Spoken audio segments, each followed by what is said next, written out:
Hello students, welcome back to the channel. Today in this video we will start with the chapter 2, Principles of Management. Chapter 2, I would say that it's a long chapter. It is complicated also. बहुत सारे points हैं जो आपको यहाँ याद रखने होते हैं. So it's better to understand it properly.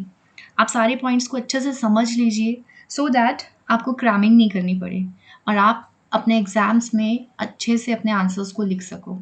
So let us start with the topic Principles of Management. So first of all, we will understand the meaning of principles. So ये principles होते क्या है actually? Principle we can say is a statement which provide a guide to thought and action. आपने जो plans बनाए हैं अपने organization के लिए उनको action में लेके आना, उसके लिए आप कौन कौन से सिद्धांत कौन कौन से principles को follow करोगे, ये कुछ ऐसे statements हैं, guide का काम करते हैं. And principle serves as the foundation for a system of belief or behavior. और for a chain of reasoning means principles जो है वो एक बेस का काम करते हैं, एक फाउंडेशन का काम करते हैं. हमारी थॉट प्रोसेस को एक्शन में लेके आने के लिए हमें क्या बिहेवियर, किस तरह का माइंडसेट और कैसे प्रॉब्लम्स को टैकल करना है, उसके लिए ये सारे गाइडलाइंस का रोल प्ले करते हैं. और वी कैन से कि एक मैनेजर को बहुत सारे डिसीजंस लेने होते हैं to take the right decision at the right time. And on what basis, किस बेसिस पे डिसीजन लेना है, कैसे डिसीजन लेना है, कब लेना है, ये सारी चीज़ें जो है वो मीन्स मैनेजर के रोल को क्या करते हैं, इंपॉर्टेंट रोल को, जो कि डिसीजन टेकिंग का रोल रहता है मैनेजर्स का. Time to time again and again decisions लेने होते हैं. सो वहाँ पर ये बहुत इंपॉर्टेंट रोल प्ले करते हैं. नो डाउट आपको या मैनेजर को बहुत सारे प्रिंसिपल्स ऑफ मैनेजमेंट जो है 14 principles we can say Henri Fayol ने जो हमें 14 प्रिंसिपल्स दिए हैं उन्हें फॉलो करना है. बट उससे पहले प्रिंसिपल्स ऑफ मैनेजमेंट की एक बेसिक स्टडी हम कर लेते हैं कि क्या क्या है. So first of all we have written the principle of management are broad and fundamental truths. Means ये कुछ बहुत ही डिटेल में बताए हुए फंडामेंटल ट्रूथ्स हैं that establish a relation between cause and their effect. Cause and effect आप means ऐसा समझ लीजिए कि जब हम ये सोच कर चलते हैं कि ये करेंगे तो इस सिचुएशन में अगर हम कोई ऐसा डिसीजन लेते हैं तो उसका क्या रिजल्ट होगा, ये करेंगे तो क्या होगा, वो करेंगे तो क्या होगा. और इस कॉज एंड इफेक्ट रिलेशन को वैलिडेट करना कि कौन सा एक्शन करने से क्या नतीजा होने वाला है. तो मीन्स प्रिंसिपल्स ऑफ मैनेजमेंट जो है वो इन सारी स्टडीज़ को करके बनाए गए हैं. These principles serves as a guideline for managerial decision making. This we have already discussed कि जो principles of management है वो guidelines का सिर्फ काम करते हैं. मीन्स आप ये बोल सकते हैं कि ये rigid नहीं है. These are just the guidelines and according to the situation of different companies आपका जो decision making है वो vary कर सकता है. आपके management के principles जो है वो आपको guide कर सकते हैं. बट आप एक्चुअल में किस तरह का situation face कर रहे हैं, आपकी कंपनी में क्या सिचुएशन है, वहाँ पर आपको खुद से अपने डिसीजन जो है वो थोड़े बहुत मोल्ड करने पड़ेंगे. Next is it is through principles that management predicts the result of their action. So management में principles जो है वो क्या करते हैं, मैनेजर को एक insight provide करते हैं जिससे ये पता चलता है या जिससे वो इन एडवांस एक प्रोडिक्शन मन में रखता है कि सो एंड सो एक्शन करने से इन फ्यूचर क्या हो सकता है, उसका क्या रिजल्ट आ सकता है. In the last, management principles are not rigid. This I have already told you that it is not like the principles of science. Principle of science की तरह बहुत rigid नहीं है. ह्यूमन बिहेवियर के ऊपर है मैनेजमेंट सारा. डिफरेंट ह्यूमंस के साथ आपको डील करना है तो डेफिनेटली आपको इन प्रिंसिपल्स को बहुत क्रिएटिवली अप्लाई करना होता है according to the situation demand. तो जैसा सिचुएशन डिमांड करे, जैसा सिचुएशन है आपकी कंपनी में, वैसा ही आपको क्या करना होता है, अपने प्रिंसिपल्स को मॉडिफाई करना होता है, फ्लेक्सिबल बना के रखना होता है. फॉर एग्जांपल अगर हम यहाँ पे एक एग्जांपल की बात करें कि डिवीज़न ऑफ वर्क एक प्रिंसिपल है, तो वहाँ पर अगर आप ये देखें कि मान लीजिए sole proprietorship form of business organisation है या फिर स्मॉल ऑर्गेनाइजेशंस हैं जहाँ पर बहुत बड़े लेवल पे काम ही नहीं हो रहा है, जहाँ पर इतना स्टाफ ही नहीं है, तो वहाँ डिवीज़न ऑफ वर्क प्रिंसिपल जो है वो अप्लाई ही नहीं होगा. सो डिपेंड करता है कि आप किस प्रकार का बिजनेस कर रहे हो, किस तरह का बिजनेस आप डील कर रहे हो। आप ज़रूरी नहीं कि 14 के 14 प्रिंसिपल्स आपके बिजनेस में या आपके ऑर्गेनाइजेशन में अप्लाई हो जाएं। तो डिफरेंट डिफरेंट लोगों के डिफरेंट डिफरेंट जो मैनेजमेंट प्रिंसिपल्स जो है वो अप्लाई होते हैं। Clear? Now the next is nature of principles of management. तो नेचर अगर आपसे बोले या फिर आपको कैरेक्टरिस्टिक्स बोले जाएं, so both are the same meaning.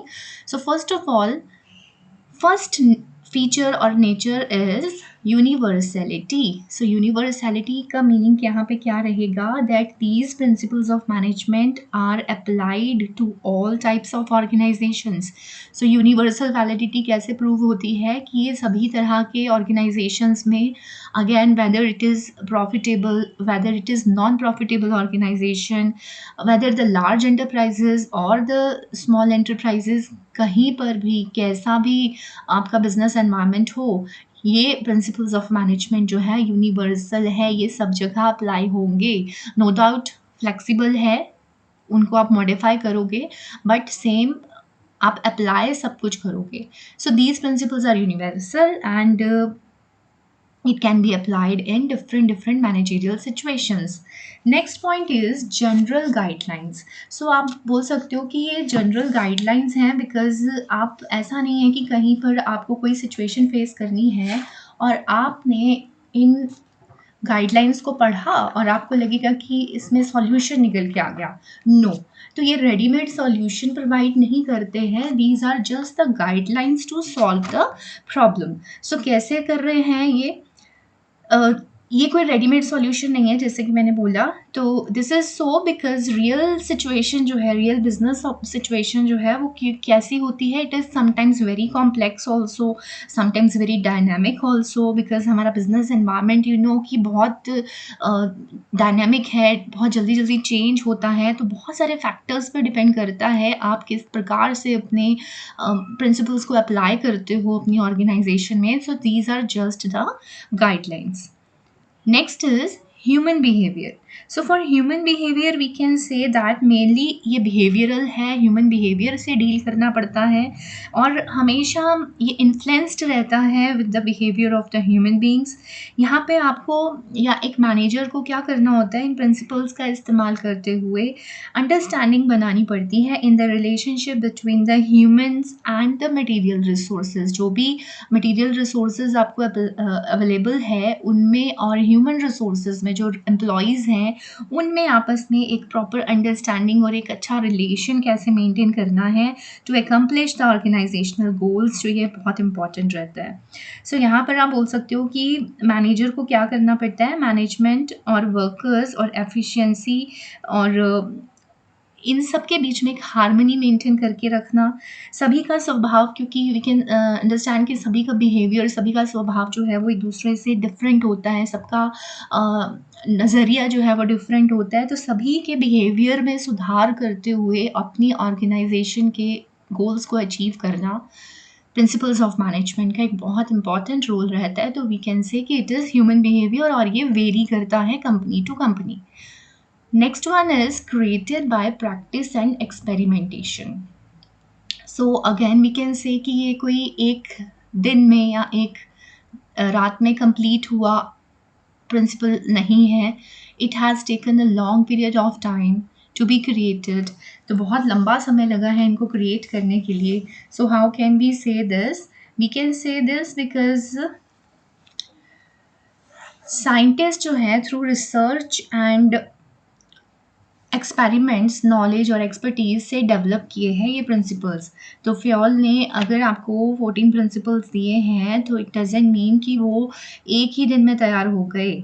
सो उन्होंने क्या किया होगा, डिफरेंट 14 प्रिंसिपल्स को इम्प्लीमेंट करने से पहले उन पर रिसर्च की होगी, उनके ऊपर एक्सपेरिमेंट्स किए होंगे, ऑब्जर्वेशंस किए होंगे, डिफरेंट सिचुएशंस में उनको अप्लाई करके उनको ऑब्जर्व किया होगा। जब सेम रिजल्ट सामने आए होंगे तब जाके ये स्टडीज़ के बाद जो सही है वो करना या वो अप्लाई करने के लिए ये प्रिंसिपल्स फिर उन्होंने सेट किए होंगे। So they are not developed overnight and these are not the personal feelings of any person. तो ये किसी की पर्सनल फीलिंग्स के ऊपर डिपेंडेंट नहीं है, ये डिपेंडेंट है रिसर्च, एक्सपेरिमेंट, ऑब्जर्वेशंस और स्टडीज़ पर।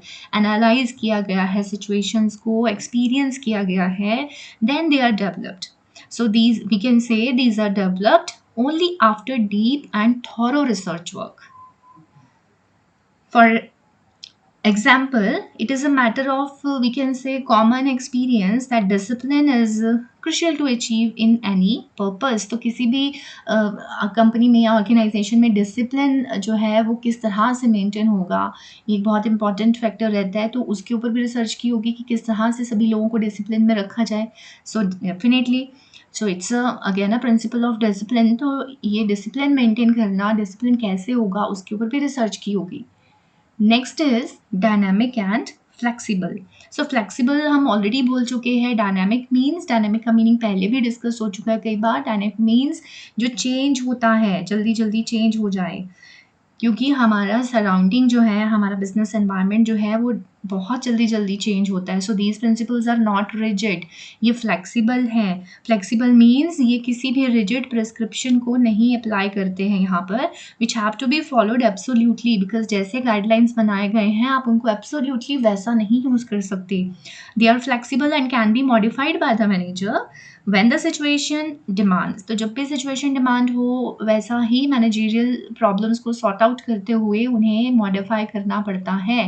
And it depends upon the situation and the changing environment of the business. So we can say they give the manager if enough discretion to do so. So सारे principles जो है वो applicable नहीं होते हैं किसी भी organization में. तो it will depend upon company to company, organisation to organisation की कौन से प्रिंसिपल्स को अप्लाई करना है, कितना करना है, क्या सही है, क्या गलत है, कौन सा प्रिंसिपल हमारी ऑर्गेनाइजेशन के लिए सूटेबल है, कौन से नहीं है. हो सकता है बहुत सारे प्रिंसिपल्स हमारी ऑर्गेनाइजेशन के लिए बने ही नहीं हैं. So that will be the decision taken by the managers. तो ये फ्लेक्सिबल है, ये मैनेजर की डिसीजन टेकिंग रिस्पॉन्सिबिलिटी है कि वो कैसे, क्या अंडरस्टैंड करता है अपनी ऑर्गेनाइजेशन के लिए और अपने डिसीजंस लेता है. Next is the cause and effect relationship. तो कॉज एंड इफेक्ट रिलेशनशिप के लिए I have already given you some clue कि कॉज एंड इफेक्ट आप कैसे बोल सकते हो कि क्या करे, क्या करने से क्या सिचुएशन होगी, क्या करे या क्या सिचुएशन क्रिएट होती है जब हम कुछ भी कोई एक्शन लेते हैं. अगर हम इन प्रिंसिपल्स को अप्लाई करते हैं तो क्या रिजल्ट होगा, अगर हम इन प्रिंसिपल्स को वायलेट करते हैं तो क्या रिजल्ट होगा. सो ये प्रिंसिपल्स जो है एक रिलेशनशिप भी क्रिएट करते हैं कॉज एंड इफेक्ट का, बिकॉज डिफरेंट सिचुएशंस पर डिफरेंट तरीके से आपको इन्हें अप्लाई करना होता है. तो कब कैसा डिसीजन लिया जाएगा, इट विल डिपेंड कि आगे उसका रिजल्ट क्या होगा. सो वी कैन से कि the principles of management are establishing the relationship between the cause and effect so that they can be used in similar situations in a large number of cases. तो एक ऐसा output निकालना, एक ऐसा result निकालना कि ये इस तरह से अगर हम कोई एक्शन लेते हैं तो लार्ज नंबर ऑफ केसेस में सिमिलर सिचुएशंस में इसे अप्लाई किया जा सकता है. सो प्रिंसिपल्स जो है वो प्रिडिक्ट करने में हेल्प करता है कि मैनेजर को कि क्या मैनेजरियल एक्शंस लेने से क्या बेनिफिट होगा या वायलेट करने से क्या रिजल्ट हो सकता है. Next is contingent. So for contingent we can say that it is dependent. तो contingent का मीनिंग हम यहाँ पे लेके चलेंगे dependent. तो डिपेंड करता है, ये प्रिंसिपल्स ऑफ मैनेजमेंट जो है वो डिपेंड करते हैं. बट किस पर डिपेंड करते हैं, ये डिपेंड करते हैं ऑन द एनवायरनमेंट और on the prevailing situations of the business. Means business किस एनवायरनमेंट में काम कर रहा है या हमारे बिजनेस के क्या सराउंडिंग्स है, उसके आसपास क्या हो रहा है, इन चीज़ों पर डिपेंड करते हैं प्रिंसिपल्स ऑफ मैनेजमेंट. तो कब क्या डिसीजन लेना है, कब क्या काम को इफ़ेक्ट हो जाए. फॉर एग्जांपल एनवायरनमेंट में सपोज गवर्नमेंट अगर अपनी पॉलिसीज़ चेंज करती है, एक सिंपल सा एग्जांपल हम ले सकते हैं. फॉर एग्जांपल प्लास्टिक बैन कर दिया. सो प्लास्टिक बैन करने से क्या हुआ, if we are dealing with making the plastic bags, अगर हमारा जो बिज़नेस है वो ये है कि हम प्लास्टिक बैग्स बनाते हैं, तो डेफिनेटली हमारी जो एनवायरनमेंट है वो ऐसा एनवायरनमेंट हमारे बिजनेस पे एक नेगेटिव इफेक्ट लाएगा। बिकॉज अगर हम ऐसा कुछ काम कर रहे हैं कि एक तो प्लास्टिक बैग्स बना रहे हैं, या फिर हम कुछ ऐसा काम कर रहे हैं कि हम रैप करते हैं प्रोडक्ट्स को, क्लोथ्स को, या फिर हम डिलीवरी करते हैं, पैकिंग करते हैं प्लास्टिक मटेरियल यूज़ करके, तो डेफिनेटली दिखता है कि हमारे बिजनेस पर इसका इफेक्ट हो रहा है। सो वी कैन से कि प्रिंसिपल जो है वो कैसे अप्लाई होंगे टाइम टू टाइम, जो क्या सिचुएशंस क्रिएट होंगी, तो प्रिंसिपल्स जो हैं वो बहुत ज़्यादा डिपेंड करते हैं प्रिंसिपल ऑफ मैनेजमेंट कि कब क्या सिचुएशन होगी तो क्या किया जाए। So the application of principles had to be changed as per the requirement of the business. तो डिसीजन या आपके जो प्रिंसिपल्स ऑफ मैनेजमेंट हैं वो आपको चेंज करने पड़ेंगे, अपने डिसीजंस जो हैं वो आपको चेंज करने पड़ेंगे according to the situation demand. Now, next is again the most important topic of this chapter, significance of the principle of management. So, principles of management का significance क्या है? So, significance means importance बतानी है अब आपको यहाँ, and इससे again एक बहुत अच्छा question बनता है. So, try to understand it properly. So, first we can say providing managers with useful insight into reality. It means कि manager जो है इन प्रिंसिपल्स को एज ए गाइडलाइन सोचते हुए, जानते हुए, अंडरस्टैंड करते हुए रियल सिचुएशंस को कैसे प्रिडिक्ट करता है, या वो क्या रियलिटी चेक उसको फेस करना पड़ता है कि क्या सही है क्या गलत है, इसकी समझ इन प्रिंसिपल्स ऑफ मैनेजमेंट को अंडरस्टैंड करने के बाद क्रिएट होती है। So we can say that the principles of management provide the managers with useful insights into the real world situations. So we can again elaborate it here that हमारे managers की जो knowledge है, ability है, understanding है किसी भी situation को face करने की, या उसकी क्या सर्कमस्टांसेस निकल के आते हैं, so it helps the managers to learn from past mistakes and conserve time by solving recurring problems quickly. So managerial principles को फॉलो करते हुए बहुत सारी चीज़ें जो हैं, अगर आप देखते हैं कि आप फॉर एग्जांपल अगर आप देखते हो कि आपकी कंपनी ग्रो कर रही है एंड यू आर रिक्रूटिंग और you are appointing new employees, आप बहुत सारे नए एम्प्लॉयज़ रिक्रूट कर रहे हो, तब तो ठीक है। बट अगर आप देखते हो कि कंपनी की ग्रोथ नहीं हो रही है, कहीं कोई एक्सपेंशन नहीं हो रहा है, but for the same post again and again आपको एक जो है एम्प्लॉयज़ जो है वो रखने पड़ते हैं, ऐसा क्या हो रहा है जिसकी वजह से एम्प्लॉयज़ जो हैं कंपनी को छोड़ रहे हैं, आपके ऑर्गेनाइजेशन को छोड़ कर जा रहे हैं। सो ये डिपेंड करता है कि आपके मैनेजर्स उन पास्ट एक्सपीरियंसेस से उन प्रॉब्लम्स को अंडरस्टैंड करते हैं। मैनेजर्स में ये इंसाइट क्रिएट होती है कि वो पास्ट एक्सपीरियंसेस से या पास्ट मिस्टेक्स से कुछ सीखें और सॉर्ट करें उन प्रॉब्लम्स को, सो दैट फ्यूचर में वो सेम सिचुएशंस ना क्रिएट हो, और मैनेजमेंट के जो प्रिंसिपल्स हैं वो एक काइंड ऑफ मैनेजरियल एफिशिएंसी को इंक्रीज करते हैं। सो ये बहुत इंपॉर्टेंट रहता है कि आपको एक इंसाइट, एक आपको आप मैनेजर को एक रियलिटी चेक मिलता है, क्या सही है क्या गलत है करने की समझ आती है। Next is optimum utilization of resources and effective administration.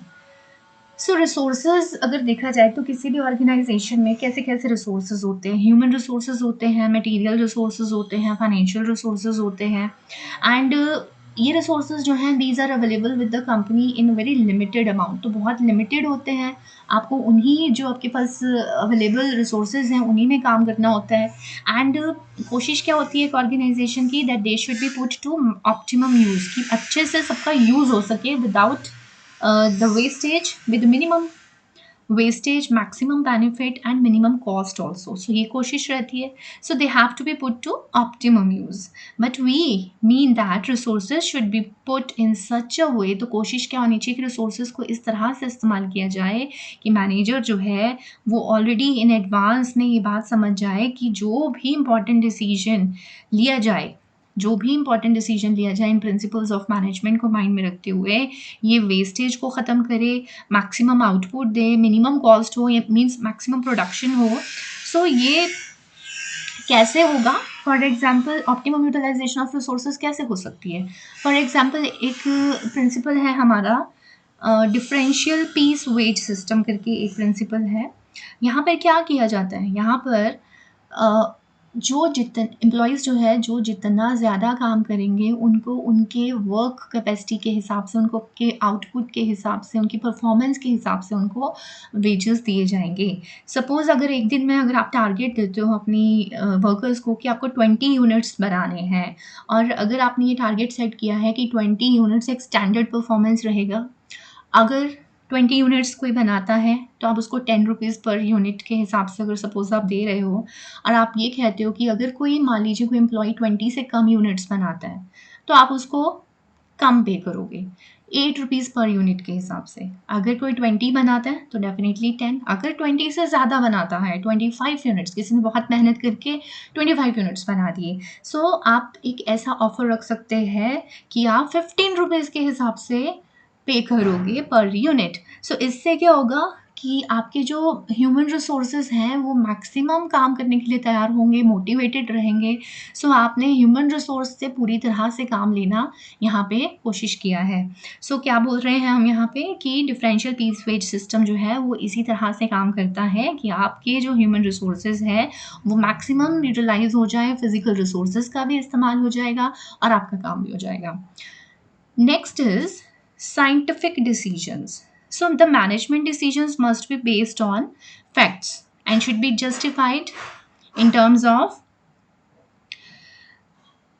purpose. So in terms of purpose means किसी रीज़न से ही डिसीजन हो, किसी फैक्ट पर बेस्ड हो, and that should be realistic, that should be timely, that should be subject to the measurement and evaluation. हर चीज़ measured हो, हर चीज़ इवेल्युएटेड हो। मैनेजमेंट प्रिंसिपल्स जो क्या करते हैं, it helps in the thoughtful decision making. तो थॉटफुल मीन्स माइंडफुल, आपने सोच समझ कर डिसीजन लिया है। ऐसा नहीं है कि मैनेजर का मन है, मैनेजर अपना पर्सनली कुछ उसमें अपनी एक्सपीरियंसेस को इन्वॉल्व कर रहा है, ऐसा नहीं। वो एक थॉटफुल डिसीजन मेकिंग लेगा और एम्फसाइज करेगा on logical decision making. So management decisions, principles of management को अगर आप अप्लाई करते हैं थॉरली प्रॉपरली तो क्या होगा, डिसीजंस जो हैं वो लॉजिकल होंगे, फ्री फ्रॉम बायस होंगे एंड प्रेजुडाइज होंगे, and these are based on the objective assessment of the situation.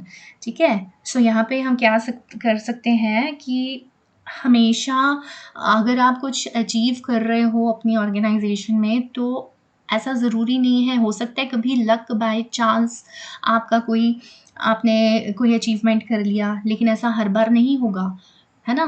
तो इसलिए साइंटिफिकली काम करना है। तो ये जो हमारे प्रिंसिपल्स ऑफ मैनेजमेंट है वो साइंटिफिकली हमें डिसीजन मेकिंग में सपोर्ट करते हैं। तो आपको क्या करना होता है, हर पार्ट ऑफ वर्क को एनालाइज करना है, अपने एम्प्लॉयज़ को, अपने रिसोर्सेज को प्रॉपरली यूटिलाइज करने के लिए आपको साइंटिफिकली डिसीजंस लेने होंगे based on some practical and realistic observations and experiments. Next is meeting the changing environment requirements. So यहाँ पे क्या बोलेंगे हम कि प्रिंसिपल्स ऑफ मैनेजमेंट जो होते हैं ना, these are flexible and dynamic in nature. We have already discussed this, आप उनको मॉडिफाई कर सकते हो, आपको उन्हें चेंज करना होगा बिकॉज आपका बिजनेस एनवायरनमेंट जो है वो बहुत ही डायनेमिक है, and these are modified as such it helps the managers to meet the changing requirements of the environment। तो क्या है, अगेन वही है चीज़ यहाँ पर भी, दैट फ्लेक्सिबल है हमारे principles of management, changing environment के साथ मॉडिफाई किए जा सकते हैं according to the need and requirement of the business enterprises. Next is effective administration. So principles of management क्या करते हैं, मेजर प्लान्स और पॉलिसीज बनाने के लिए सही डिसीजन लेने की ज़रूरत होती है। सो प्रिंसिपल्स ऑफ मैनेजमेंट क्या करते हैं, सपोर्ट करते हैं मैनेजर्स को to take the right decisions, to make proper plans and policies which is beneficial for the organisation. Organisation के फ़ायदे के लिए जो भी डिसीजंस होने चाहिए, प्रिंसिपल्स ऑफ मैनेजमेंट डेफिनेटली वहाँ सपोर्ट करते हैं। Right decision at the right time, to make the right and major plans and policies. तो हर इस स्पेशल प्लान्स एंड पॉलिसीज़ को बनाने के लिए, ऑर्गेनाइजेशनल गोल्स को अचीव करने के लिए प्रिंसिपल्स ऑफ मैनेजमेंट जो है मैनेजर्स को क्या सपोर्ट करते हैं कि वो मैक्सिमम यूटिलाइजेशन ऑफ रिसोर्सेज करे, ह्यूमन एंड मटेरियल रिसोर्सेज। और इस इफेक्टिव यूज़ ऑफ रिसोर्सेज से क्या होगा, it will improve the quality of work and increase the standard of living of the society also. So यहाँ पे हम क्या बोलेंगे, that systematic working of organization जो है वो बेस है एडमिनिस्ट्रेशन का, और एडमिनिस्ट्रेशन से ही नेक्स्ट पॉइंट अगर आप जोड़ते हैं तो fulfilling social responsibility. So principle of management also provide the managers in fulfilling social responsibility along with the helping them in achieving organisational goals. तो कहीं ना कहीं आप अपने ऑर्गेनाइजेशनल गोल्स को भी अचीव कर रहे होते हैं, कैसे, सोसाइटी की सपोर्ट करते हुए। सो पब्लिक को भी सेटिस्फाई करना है, increased awareness of the public. तो आप बोल सकते हो पब्लिक आजकल बहुत अवेयर है, and it is very mandatory for the business to fulfil the social responsibilities. तो अब बिजनेस के लिए या आपकी ऑर्गेनाइजेशन के लिए बहुत इंपॉर्टेंट है कि वो सोशल रिस्पॉन्सिबिलिटीज़ को भी फुलफिल करे। प्रिंसिपल्स ऑफ मैनेजमेंट क्या करते हैं, not only help in achieving the organisational goals but it provides guide managers in performing social responsibilities. So social responsibilities में आप बोल सकते हो कि आपके सपोज एम्प्लॉयज़ ही हैं, अगर आप वहीं पर लें, सबसे पहले एक ऑर्गेनाइजेशन जो है वो एज ए सोसाइटी किसके साथ डील कर रही होती है, अपने एम्प्लॉयज़ के साथ भी डील कर रही होती है। तो आप यहाँ पे अगर देखते हैं कि आपका प्रिंसिपल ऑफ इक्विटी या प्रिंसिपल ऑफ फेयर रेमनरेशन, यहाँ पर क्या है कि वर्कर्स को फेयर ट्रीटमेंट मिलना चाहिए। तो इक्विटी कहते हैं कि फेयर ट्रीटमेंट मिलना चाहिए, इक्वालिटी होनी चाहिए, कोई भेदभाव नहीं होना चाहिए, है ना, in terms of colour, caste, gender etcetera. और प्रिंसिपल ऑफ फेयर रेमनरेशन क्या बोलता है कि इतना पे कर दो कि उसका घर जो है एम्प्लॉय का अच्छे से चल जाए, उसकी नीड्स पूरी हो जाएँ, उसकी रिक्वायरमेंट्स पूरी हो जाएँ। सो ये कुछ प्रिंसिपल्स हैं जो हमें हेल्प करते हैं कि हम काइंड ऑफ सोशल रिस्पॉन्सिबिलिटी भी फुलफिल कर सकते हैं। Next is management training education and research. So principles of management क्या बोलते हैं, these are the core of management theory. Means ये बेस है, ये बहुत इंपॉर्टेंट एस्पेक्ट है for managers and they are very helpful in enhancing their knowledge. तो managers की जो नॉलेज है उनको एनहांस करते हैं, एंड ये एक मैनेजमेंट के लिए एक बेसिस का काम करते हैं फॉर ट्रेनिंग एंड रिसर्च। सो कैसे, these principles enable refinement of management practices as well as facilitating the development of new management techniques. So जब ये रिसर्च, ट्रेनिंग, एजुकेशन की बात आती है तो आप यहाँ बोल सकते हो कि प्रिंसिपल्स ऑफ मैनेजमेंट जो हैं वो सपोर्ट करते हैं कि आने वाले समय में भी जो बेसिस बन सकेंगे ट्रेनिंग का, क्या एजुकेशन प्रोवाइड की जाए एम्प्लॉयज़ को, क्या रिसर्च होनी चाहिए इसके ऊपर, और तो ये एक बेसिस का काम भी करते हैं। So we see that the techniques like, हमारे कुछ टेक्निक्स हैं बिजनेस के, मैनेजमेंट टेक्निक्स हैं जिनको कि आप बोल सकते हो कि ऑपरेशन रिसर्च, कॉस्ट अकाउंटिंग या बहुत सारे अदर सिस्टम्स जो हैं वो डेवलप हुए हैं because of the further research on these principles. So क्या बोल सकते हैं आप यहाँ पे कि एम्प्लॉयज़ जो होते हैं ना, असेट होते हैं किसी भी मैनेजमेंट के लिए, किसी भी बिग कंपनीज़ के लिए, और सक्सेस और फेलियर जो है वो एम्प्लॉयज़ पे डिपेंड करता है। तो उनकी मैनेजमेंट में ट्रेनिंग होना, उनकी एजुकेशन पर ध्यान देना, उनकी रिसर्च, उनके ऊपर रिसर्च करना कि उनके लिए और क्या चीज़ हो सकती है, तो कांस्टेंट रिसर्च करनी चाहिए या करने के लिए ये बेसिस का काम करते हैं। और बड़े-बड़े ब्रांड्स को अगर आप एग्ज़ाम्पल के तौर पे देखें, मान लीजिए आप कैडबरीज़ है या और बहुत सारे अच्छे-अच्छे अमूल है, बहुत सारे बड़े-बड़े ब्रांड्स हैं, सालों से मार्केट में टिके हुए हैं। But time to time you have must have felt that उन्होंने अपने टेस्ट में कोई मॉडिफिकेशंस नहीं किए हैं, नो डाउट, बट अपनी पैकेजिंग पे बहुत ध्यान रखते हैं। तो वो देखते हैं कि एनवायरनमेंट क्या है, कैसा मैनेजमेंट की या बिज़नेस की रिक्वायरमेंट है। तो वो डिफरेंट डिफरेंट टाइम पे अपने जो डिसीजंस हैं उनको रिसर्च करके चेंज करते हैं। वो टाइम टू टाइम रिसर्च करते हैं कि मार्केट में क्या चाहिए, कैसे एम्प्लॉयज़ उनको चाहिए होंगे ताकि वो अपने प्रोडक्ट को और अच्छे बेहतर वे से उसकी मार्केटिंग में हेल्प कर सकें। So this way we can say कि ये काइंड ऑफ बेसिस का काम करते हैं for further research. So further research बहुत ज़रूरी है। So children, this is all about some of the topics of your second chapter, And in the next video, we will be starting with 14 principles given by Fayol. So that's all about this video. Thank you. Thanks for watching.